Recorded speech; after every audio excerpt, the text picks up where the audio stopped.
départ du rallye Monte-Carlo pour la cérémonie donc des départs. Comme tradition, le départ réel aura lieu donc demain matin. Pour le présent, on va accueillir dans un tout petit moment l'ensemble des voitures, 1 minute par minute, et j'aurai le grand plaisir de vous les présenter comme chaque année pour les pilotes, les voitures. On saluera aussi le grand groupe Michelin qui vient bien, je dirais, renforcé. Alors que je peux saluer ici Luc Alphand, qui est à nos côtés. Luc, je pense à la victoire dans le désert, on a vu que c'était quelque chose de formidable, tout le monde y croyait. Bon, Peter Hansel, il voulait aussi, mais bon, un peu chacun à son tour. Bien sûr, c'est des moments qui sont magiques, heureux quand on peut gagner, c'est toujours fantastique. Donc c'est vrai qu'il y a eu un Dakar qui était beau, je pense, sportivement cette année, au contact avec plusieurs écuries très serrées. Et Peter Hansel est un sportif coriace, loyal. Donc je suis vraiment content d'être arrivé au bout. Voilà, champion du monde de ski, champion du monde automobile. On va saluer sous la livrée gauloise la toute nouvelle version, donc pour l'avoir reconfigurée en 2006. Donc Sébastien Loeb qui est à nos côtés et qui va dans quelques instants donc être le premier. Et c'est Luc Alphand qui aura le grand plaisir avec le drapeau monégasque de saluer cette voiture portant le numéro 1 de champion du monde. Un autre champion du monde, il est monégasque et on va l'applaudir aussi parce que j'espère que Monaco est aussi à l'honneur ce soir avec Daniel et Léna. Alors, Sébastien, qu'est-ce qu'il a fallu reconfigurer sur la voiture rapidement par rapport à la version 2005 pour la mettre avec le règlement 2006? Je dirais que bon, il y a eu les barres stab qui sont repassées à des barres mécaniques, donc ça c'est pas le plus gros. Le plus gros c'est les différentiels qui fonctionnaient par un système électronique qui pilotait des vannes et tout était gérable par électronique. Là on repasse à un système mécanique, donc c'est vrai que à ce niveau-là ça change beaucoup. Il y a eu beaucoup de travail pour essayer de refaire une voiture bien équilibrée. Je pense qu'on y est arrivé, le feeling est pas mal. Par contre, la concurrence va être rude aussi. Je suis obligé de couper parce que sinon Daniel va me gronder. On rappellera donc, on en reparlera lors des arrivées sous les couleurs de gauloise, de Goodrich pour les pneumatiques. Donc on va saluer cette voiture aux couleurs de Chronos pour la préparation.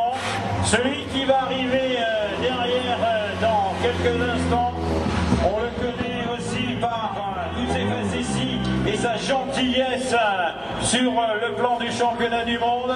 Il n'a pas toujours été heureux ici. Peter Solberg, qui est avec 13 victoires, le recordman du rallye d'Angleterre. On l'appelle Peter Pan pour les pilotes.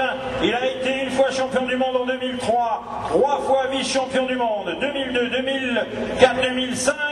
C'est l'homme qui, l'année dernière, malheureusement, sur une plaque de glace dans la descente du Turini, alors qu'il était en bagarre, a réussi malheureusement à maîtriser la voiture, mais à ne pas terminer. En tout cas, on rappellera pour le pilote son meilleur résultat ici dans le rallye Monte-Carlo, c'était en 2002, 6e, 13 victoires à son palmarès. Il est âgé seulement de 32 ans. Le suivant immédiat que l'on va retrouver, un grand monsieur pour Marcus Grönholm. Et je peux vous dire qu'il veut gagner cette année, il veut gagner le championnat. Il a 18 victoires, 120 départs dans le rallye mondial, double champion du monde 2000-2002. Il est donc affûté avec la toute nouvelle équipe. Il n'a jamais gagné ici à Monaco. L'année dernière, il avait fait 3 temps scratch et il avait fait un retour miraculeux pour ceux qui s'en rappellent, sur 3 roues sur le port, après avoir eu un incident. Et il avait été à un moment donné deuxième du général avant cette faute. Il est important donc de souligner aussi ses belles performances. 5e l'année dernière, 5e en 2002, 4e en 2004. Voilà pour les grandes performances du pilote double champion du monde qui a été l'homme des victoires avec Peugeot.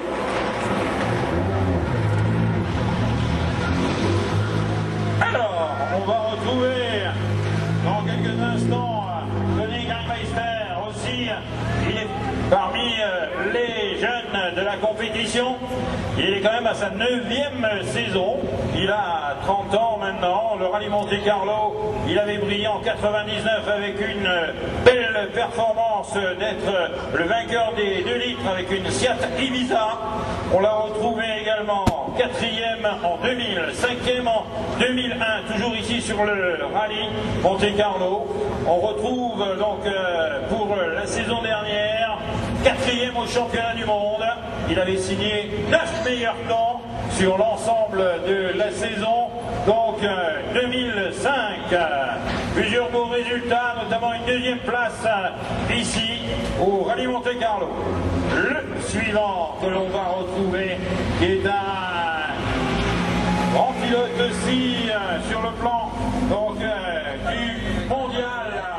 Il a eu des hauts et des bas l'année dernière, mais il a fini par une victoire. Rappelez-vous donc la victoire en Australie, alors que l'année dernière ici, alors qu'il était en bagarre, et bien sa sortie dans l'épreuve 6, donc il avait tapé un pylône en voyant donc Prévost donc, du côté de l'hôpital, mais heureusement tout s'était bien terminé, il n'y avait eu qu'un hématome. Pour la suite, il a fait 3e en 2004 ici. Il a été pilote officiel Citroën l'an dernier, auparavant dans sa jeune carrière, car il n'a que 25 ans, le Belge. Il a réalisé donc également une carrière chez Ford à partir de 2003 et il était venu également en junior pour le rallye Monte Carlo.